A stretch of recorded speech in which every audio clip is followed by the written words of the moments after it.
Welcome to another exciting episode of Humanity 8.0, a podcast where we talk about movements and initiatives that seek to move humanity to its next epochal iteration. This podcast is brought to you by Witlingo. When it comes to managing a community, one of the keys to success is the ability to effectively communicate with the members of that community. If you are a service coordinator or responsible for community engagement, Witlingo provides a multi-channel, multilingual notification and engagement platform to help you work more efficiently and effectively. For more information, please visit www.witlingo.com. That's www.witlingo.com. And now, here's your host, Dr. Ahmed Bouzid. Right? Which leads me to my next question, because it seems that people are starting to use the term conspiracy theory in this very, broad term to say it's a falsehood what you're saying, without the need for conspiracy. So they just say, okay, are you seeing that where they're using it, even though we're not saying there's conspiracy, right? What we're saying is that what you're saying is a falsehood. What you're saying is a falsehood. And the saying of it says, well, that's a conspiracy theory, right? If I say the United States is not a force for good, you say, well, that's a conspiracy theory. What do you mean? I'm just saying that what you say is false. How is that a conspiracy? I'm not conspiring with anyone, right? Are you seeing it being used in that very loose sense, right? Oh, very much so. I mean, just a recent thing that had been on the news in the UK, these riots. And, the whole thing was that there was a misunderstanding or a lie circulating that this person who did this, the perpetrator of killing these children it was some kind of preschool or something. And the false narrative that was put out there was that this was an immigrant and it's the immigrant's fault. But people said that's a conspiracy theory, that it's spreading a conspiracy theory. Mm-hmm. And I was just wondering, where is the conspiracy? Because exactly, But what's happened is that they make them synonymous with disinformation, right, or a lie. So a disinformation is having the intention to spread a false story. And again, I think that's very different. I mean, that's also interesting to study. But for me, the more interesting and more puzzling thing is this balance between conspiracy theories, because they can be true and they can't be false. So there's no by definition that they're false. It's not that easy. If I can just give you another example why it's not so easy, is because something relevant for us here in Sweden, the Nord Stream pipeline. Yes, please.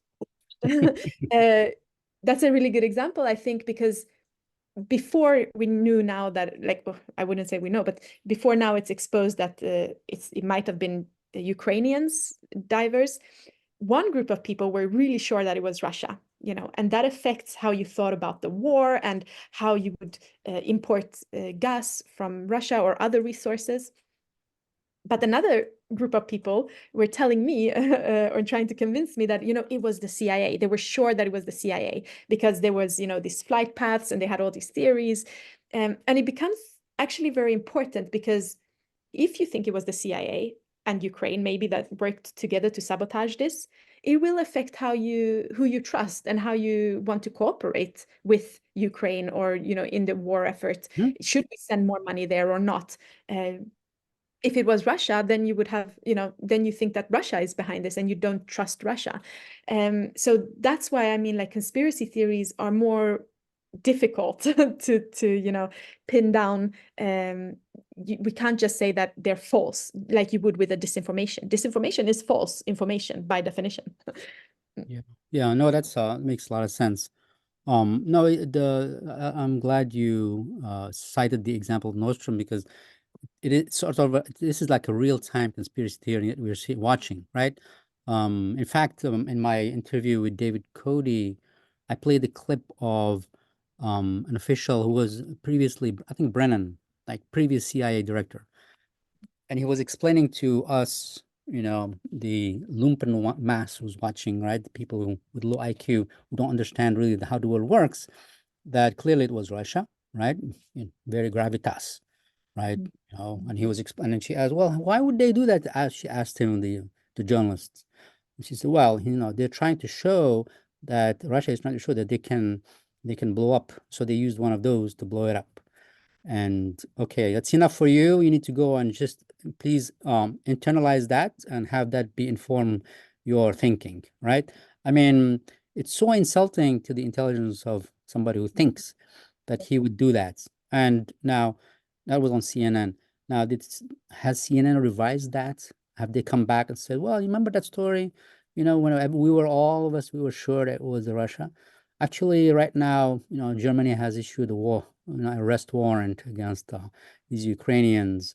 Um, and, you know, as far as I'm concerned, I'm 100% sure that people from the intelligence community in the United States were definitely collaborating. They've been collaborating with Ukrainians since 2012, whatever, right? So that for me is, you know, saying that, and I even at the time when he was saying it, I said, you are lying. Like, I remember myself saying, you, sir, are lying. It cannot be true. It cannot be the Russians did this. It doesn't make sense. Just pure rationale. It doesn't make sense. Number one. Number two, we have a track record, a long track record of the United States doing things like this. It's recorded. We know this is the kind of things the United States does. They do this, you know? And so, and yet, right, the thing persists. If you go on and survey your average, you know, American citizen today, they'll say it was Russia who was behind it. Yeah. You know, I Um, actually write a really in a paper about this because I think maybe it would be interesting here in this sense, because I ask, you know, when is it rational to believe a conspiracy theory? And because conspiracy theories are so difficult to determine in real time, yeah, you know, often we don't know a lot of the full story, all the information. And so just like you're talking about here, you know, you're saying this made sense for you because you know that the US have done this before. So that's exactly what I'm looking at. You know, we have a set of priors, we have a set of beliefs that, you know, maybe you've read a lot about how the US have done, but some other people yeah, they have might be not. more biased towards, you know, suspicions about Russia because, Of course, you know, yeah. whatever. So we all come with these priors, and depending on those priors will make it more or less rational from your perspective. You know, it becomes this subjective belief because most of us rely on secondary information when it comes to this. You know, most of us are not there actually investigating all these conspiracy theories. And that's one thing that's interesting, I think, about conspiracy theories, especially when some people want to say that it's irrational or rational to believe in them, because the rationality will also depend on what you know. And what you know, there is an element of, I mean, even folks who are not really steeped into all this and they don't, you know, they don't follow the news. There's like a little bit of common sense to, for example, I do remember when Colin Powell in 2002 was holding the vials and saying, "You're probably too young for that," you know, Um, in the UN, ah, right. So he was saying these are samples of the soil, you know, that shows that there's chemical weapons, right? yeah, I've Right. seen I it. remember again, I remember myself saying, you are lying, it cannot be true, because I don't think that Saddam Hussein is suicidal. I don't think that when he said chemical weapons and probably towards nuclear weapons, I don't know. So, you know, I think conspiracy theories about the other side almost always cast the other side as irrational, as a beast, right? As somebody who doesn't share your values, who are like Iran is going to just do certain things to annihilate itself. Why would they do that? They have children and they have families and they want to live like everybody else. The Russians, Putin wants to invade the whole of Europe. What are you talking about? It doesn't, he can't even defeat Ukraine. How can he invade France Yeah, and Spain and you know, Italy? So there's common sense yeah. sometimes. That Just, was actually, it's, you know, I don't know if you know, Sweden just recently joined NATO. And I was quite surprised because the argument was, oh, Russia might attack us. And it's like, you know, we've always had Russia as neighbors. yeah, And why would they attack us now now. when they can't even handle one of the wars in Ukraine? You know, like, how are they all of a sudden going to have resources to attack Sweden too? Like that would just, you know, be suicide. That's exactly my point. So there's priors you have to know, but Yeah. sometimes you just sit down, right, and calm yourself and say, okay, well, let me just think critically, just pure common sense.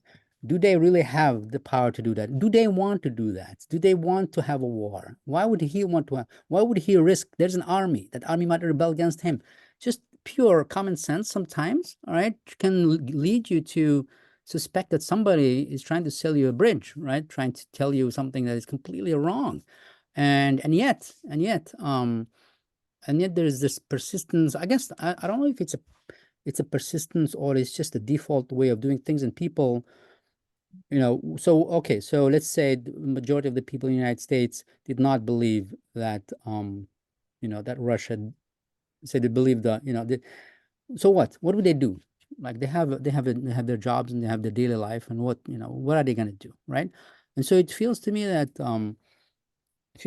the story out there, right, is a reflection of not a belief architecture, but a power architecture, right? Those who are in power are going to force a certain narrative, and then the rest, if it doesn't implicate them directly or hurt them, they will buy it. It just makes their life easier to live, because there is a cost to saying no to, right? Exactly. There's definitely cost, but we also know that there's evolutionary benefits of being cooperative in your group, That's to true. conform to your group's beliefs. Mm. And most throughout our history, those that are conformists have survived better than the ones that challenge too much, because then we'll just throw them out of the group True, and true, die true. alone. They can't So reproduce, yeah, exactly. That's a huge problem, right?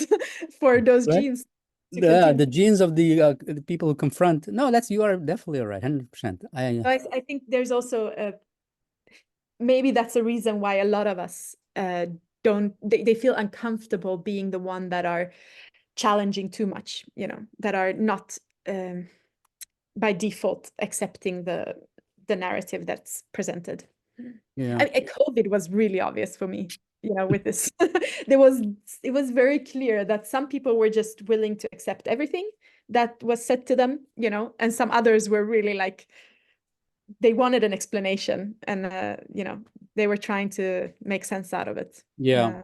It was I think really interesting. Sweden, were you there in Sweden when it was happening? I think Sweden didn't lock down, right? No, we didn't. Yeah, we didn't. Uh, Swedish people kind of stayed home anyway, because there's this joke saying that Swedish people were saying, "Oh, when is this 2 meter regulation? You have to stand 2 meters apart. When is it gonna end so we can go back to our 3 meters?" Because we're by Oh yeah. Sweden is known um, for. Is it all the we're Scandinavians are like that a little bit? a little Little bit. bit aloof. Yeah, we're not so touchy-feely like other nations might be, but or cultures, Not like but Greece, right? not like Greece, yeah. But so I think that was, and also we didn't have like a vaccine mandate, and we didn't have any masks and stuff like this. But anyway, but we could still see what was happening around the world, and how much people were getting fines. And I don't feel like in some cases it wasn't that motivated by the government. It was just a solution that they enforced in a way that some people that were critical and that were trying, it had real consequences for them if they didn't conform to the view. Yeah, I mean, Whatever. we hear this in the US, right? You just look at YouTube, right? YouTube, if you start challenging too much the establishment, I mean, for real, a lot of people, they make money through there because they have a huge following, right? A couple 100,000, maybe a million or so. And if they start talking about challenging vaccines or starting to talk about Ukraine war in the wrong way, right? Then they get demonetized. That's Yeah. it. Unilateral. It's not the government. It's them deciding that, okay, this is a red line. There's a red line, right? Which is pretty ironic, right? That it's happening in the so-called country with the First Amendment protections.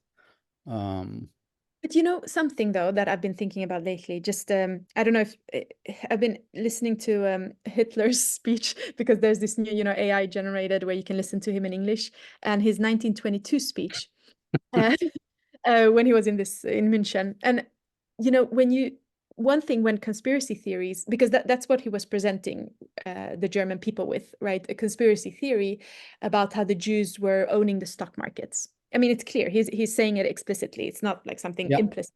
A clear conspiracy theory about how Jews control the stock market. And one thing that I've been thinking about, it does become extremely powerful as, scapegoating a group of people. You can change the term Jew to anything. You can change it to women or some other group, any group, and when it becomes a group theory, so it's not the conspiracy theory that's dangerous, but it's rather two things. So I think one, how the information is spread, if it's just like we have the internet and social media and stuff like that, when it's just spreading like wildfire, there's no control, no checks and balances. But the second is when it becomes this group theory, so it makes it essential to this group to be this way, rather than just talking about the particular conspiracy, because like immigrants, right? Like the immigrants. Yeah, exactly. Yeah. So like immigrants will, what's the great replacement theory? Great replacement, right? Or they are, killers, Or they're killers, exactly. Like this is in their nature to be like this. When evidence shows, go ahead, I'm sorry. Yeah. No, yeah. So when that's, when what the theory becomes, I think that is a problem, because it is a simple way of thinking, and it is a lot to ask for people to keep those things separate. Like the analysis of the situation can be true, but to make it essential for this group of people to be that way is a simple explanation, but it need not be. I mean, I don't think that's a productive way of thinking about it. No, it's dangerous. No, it's well, for me, it is sort of, so people are all kinds of people are saying all kinds of things all the time. Okay. In the olden days, way back, there were a lot of prophets in the Middle East, right? We think that there were only like these 3-4 folks who emerged, became prophets, right? No, there was a whole bunch of them, right? All kinds of evangelizing. And then it turned out that only small of them became huge influencers, like Jesus and Moses and Jesus and the prophet, and so forth, right? But so in fact, it's sort of, it is what the audience wants, right? And if the audience is flocking to these people who are talking these crazy things about, right? It doesn't make it right, but it makes it a real phenomenon that needs to be looked into in terms of what is causing them to congregate against this crazy guy, right? As opposed to, well, let's eliminate that guy and then the problem go away. For me, the emergence of somebody who has a huge following, and that following is dangerous because they want to do something really nasty to another group, right, is a signal, right, to go and find out what's going on, as opposed to a signal to go and eliminate, right? So that's why for me, like, speech, let people talk and let's see what happens, right? And then let's address the problem for real, as opposed to pretend. Like, for example, for the longest time, there has been this pretending that the United States doesn't have some, these fascist elements in it, right? They were very pro-German until Germany became, right? They were very pro-fascist because fascism was against communism and all that. It has remained there, right? But once in a while, if somebody gets up and starts saying Nazi things and people congregate, well, why are they congregating is the more interesting question, or the most interesting action, a more fruitful action to figure out what's causing that. And usually it's, we go back to Marx. It's socioeconomic. In my opinion. Yeah, no, I agree with you. I think that's definitely, you're hitting the nail on the head, because but I also think that is the more difficult thing to think. Yeah. You have to reason a step extra. And I think some people that are seeing this as a problem, right? For them, it's easier to just say, well, it's conspiracy theories. These are dangerous and we need to silence people. We can't have all kinds of crazy ideas because that leads to X, Y, Z. And I think that's where the worry is coming from, when they're trying to silence conspiracy theories, because they don't trust that people can separate this. But I think I agree with you that I'd rather be more, hopeful in what people are able to do. And also there's maybe more responsibility then on us actually finding out why they're talking. No, that's my point. Exactly. No, that you're 100%. So the question really is, okay, we know that politicians, that's what they do. They want to get power. So they do whatever they need to do, whether it is to say something that people want to hear, like Trump, right? He's saying the only reason because he was saying all those things, all those crazy things. I remember in the first time he ran and he got zero support because nobody was listening to him, right?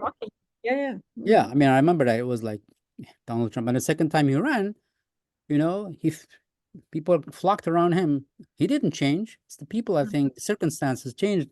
And so the question then, and so now it hits to this thing about how the MAGA movement in the United States, right, continues to be viewed as these irrational people, you know, in these states. They're just irrational. They're thinking, they have bad thinking. That's how it's viewed by but it's called the establishment or by the liberals, whatever you want to call them. They view them as crazy. They have not taken the step of trying to understand why is he attracted to them. And then when I say they, I'm using the term very loosely because who could the they be? All right, we don't have, I mean, the doctors of society, the ones who keep the health of society. Who are they? And so Academics, journalists, I think they've jumped on the wagon on just calling them conspiracy theorists. I think that's why sorry to interrupt you, but I was in a conference at Caltech last year, exactly a year ago. And it was quite fascinating how all these really smart, intelligent people full in the room, in the auditorium, were sort of confused over what are we even talking about? Because it was so clear that some of them just wanted to define the people that vote for Trump as irrational and crazy. But it doesn't hold, when you start to scrutinize what we're actually talking about as academics, as journalists, it's so simplified. It's such a simplified message. Yeah. And that can't be what we do. We are there to actually, keep a higher standard and try to pinpoint the real problems. Exactly like you were saying, what are the real reasons why they're believing these things, doing Why these things. that message is so that's interesting because Exactly why the message is catching on. Yeah, sorry. no so here's another setting where sort of people found like we're butting against the boundaries, right? How can they now start calling these people as okay, well, let's not pass value judgment on them, let's understand them as a phenomenon, right? Let's try to deconstruct the situation, treat them as rational beings. Because for me, even though I abhor the man, and for me they are interesting because they are expressing something that is real. And in fact, that the many of the people who voted for Trump had voted for Obama before that, right? In these swing states like Minnesota and all that, they flipped, they went to him, to Trump. And so the question is, did they all of a sudden acquire a disease? No, cannot be. That's not a satisfying explanation. So what happened? Economic again. We go back to economic reasons. The fact that they lost jobs and they're anti-establishment and they gave their last hope to Obama, who was all about change, change, change. So they were about change. So the theme that remained, in my little head, how I explain it is these people are looking for change. They tried Obama, they didn't get change. Well, they're not going to try Hillary because she's going to give the same. Let's try somebody else. So change. So it's rational in that sense. They said, okay, he's foul-mouthed and he's a little bit, but at least he's change. Number one thing that they were saying, and correct me if I'm wrong because I'm not in the US, but that he's an outsider. Like that was a big appeal. He was an outsider of the establishment. I mean, even if he wasn't really, he was exactly. Yeah. It's not, it is what they believe and why they believe it, I think, right? Why do they believe that, right? And then that is curable through policy, right? Stop exporting jobs, for example, bring manufacturing, find out what's going on, ensure that they are taken care of, because then, they will see change, right? And so, it's interesting how the elite, whether in the media or whether in academia, also have a limit to where they are going to go, because they have a profession, you know, uh, and so there's only so far, and so therefore, where should we rest our hope, in getting to a point where we don't dismiss half of the country as lunatic, and then just move on, right? Yeah. You know, you said academia, but clearly academia is not going to do the job. No, I don't mean like the academics we should put all the hope in academics, but we do have a responsibility to not be, you know, politically biased, for example. Like we should at least try not to be, but and offer some correct analysis, you know, that's not influenced by politics. But the one thing that reminds me of, so I think what conspiracy theories expose is where you put your trust, for example. So I have this paper called Dimensions of Conspiracy, because I think a good way of thinking of conspiracy theories and what they actually show about what people believe and where the state is at is, so I have 3 dimensions, and one of the dimensions is a group belonging, so group thinking. And so you could adopt a conspiracy theory because it's what your group thinks, or it defines the out group. So I want to make, you know, these people the bad people, and then I believe this conspiracy theory. I think there's also maybe something to say about you know, the cognitive dimension. So you could have some cognitive biases. It could also even maybe go all the way to schizophrenia and delusions. I don't think that's most of them. I definitely think that's a minority. Yeah. But there are some conspiracy theories that are, you know, on the cognitive scale. And then I think, you know, we can't forget that there's also an epistemic scale. So there's also those that are just genuinely interested in knowing what happened. For example, Edward Snowden, or maybe even you know, when you were thinking about the Nord Stream pipeline. I think you're not motivated by your cognitive biases, or maybe even what your group says about this, but you're truly interested in like who actually sabotaged this pipeline. And so that, you know, reveals something about, you know, and then you can actually think about the different conspiracy theories and look at, okay, why do all these people believe that 9/11 was an inside job? What does that reveal about those people? And the, you know, what can we say about that belief? I think that's a way of talking about conspiracy theories. So maybe if most people that believe that are, you know, investigating it and really want to get to the bottom of it, then that says something about the conspiracy theory. If most people are, you know, schizophrenic, clinically disturbed, and they believe this, then maybe that says something about the belief as well. That's how I've been thinking about it anyway. Maybe that's some way of talking about conspiracy theories. Yeah, no, I'll definitely dig up your paper, for sure. Okay, well, the hour is up, and I don't want to abuse my time. This has been very enjoyable. Yeah, it went quick. Speak with you. Really fun. There is so Thanks. much to learn. So I'll keep you posted. I'm gonna ask you offline for recommending. So one of them is going to be the guy, the journalist. Let's call him the journalist guy, right? Keith Harris, yeah. I think because he's a good one, you know, he's really trying to make it intellectually respectable. He's not just being political. He's really, yeah, and he's well articulated as well. So We'll he see. can, Yeah, we'll see if he's gonna make his case. But anyway, it will be interesting to talk to him, and yeah, maybe you can suggest another one who would help us, you know, dig deep into this, because I think this is a really fascinating times that we're going through. And I think for me, just to end on a positive note, I think there's hope in the fact in the emergence of all these alternative media out there, right? So I stopped watching CNN and MSNBC and Fox News, because I know it's tedious to see them say same thing over and over again, or basically everything has to go through that machine, right? And then it comes out as a nice sausage, right? Packaged, you know, nice glistening, right? And you know what you're gonna these get. talking points are amazing, like how they just recycle the same talking Oh point. yeah, I mean it's there's no surprise there, right? And when the thing is though, the exceptions prove the rule. Once in a while, like Jake Tapper, one of those guys, drifts a little bit, it becomes an event, you know. Like the alternative media will say, "Hey, Jake Tapper, he actually asked a tough question, right?" because they just don't do that, right? But I think my hope is there is actually I feel there's a movement out there of folks who are really, like as you put it, epistemically interested, like Glenn Greenwald, who was with Snowden, right? The journalist who helped Snowden, you know, unload all that stuff, right? He's one of those who he's not left or right and whatever. He just goes after the beast, right?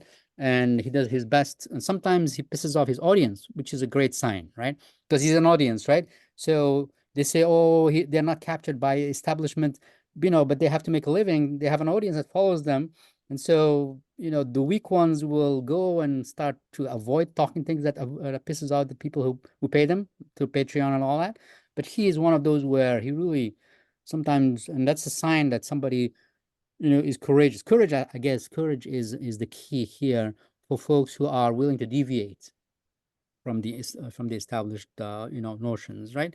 And so my hope is in such a movement where it's much more democratic, right, in a real sense as opposed to a fake sense, right, where you have dissenting voices. And I guess the last thing I would say is I'm going to ask you, do you think, and I think I know the answer, do you think that the existence of conspiracy theories in a society is a sign of health or not?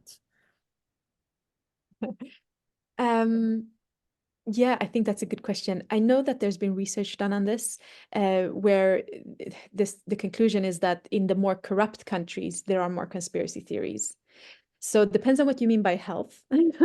I think in the sense where you can express your views freely, if that's healthy and you can express conspiracy theories, for example, then that's, definitely a sign of that. But if there are, for example, more conspiracy theories, for example, I think maybe that also exposes a higher level of distrust in institutions and such, which makes people believe more conspiracy theories. So maybe that's also a sign of not so much health.